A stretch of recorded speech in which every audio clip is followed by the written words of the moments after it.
প্রায় এক যুগ পর বাংলাদেশ নিটওয়ার উৎপাদক ও রপ্তানিকারক সমিতি বিকেএমই এর নির্বাচনের ভোট গ্রহণ শেষ হয়েছে।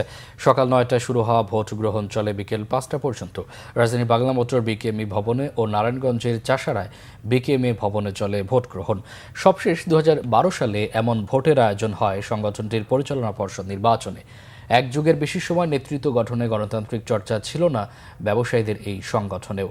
তখন বিকেএমই এর শীর্ষ পদ ছিল আওয়ামী লীগের প্রভাবশালী নেতা সেলিম ওসমানের দখলে।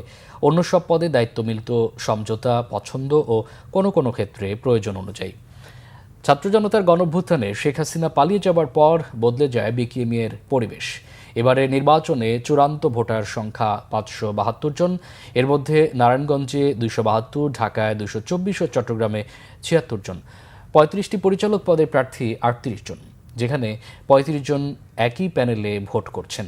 প্রোগ্রেসিভ নিট অ্যালায়েন্স নামের ওই জোটের নেতা মোহাম্মদ হাতেম নির্বাচিত পরিচালকদের মধ্য থেকে পরে বিকেএমই সভাপতি, নির্বাহী সভাপতি ও ৭ জন সহসভাপতি সহ ৯ জন নির্বাচিত হবেন। এটা একটা উৎসবমুখর একটা বিষয়।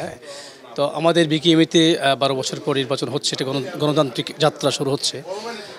এটা নিঃসন্দেহে আমাদের জন্য, ভবিষ্যতের জন্য এটা একটা বিশাল একটা আমাদের কাজ করার ক্ষেত্রে আরও বেশি সুযোগ সৃষ্টি করে দিবে।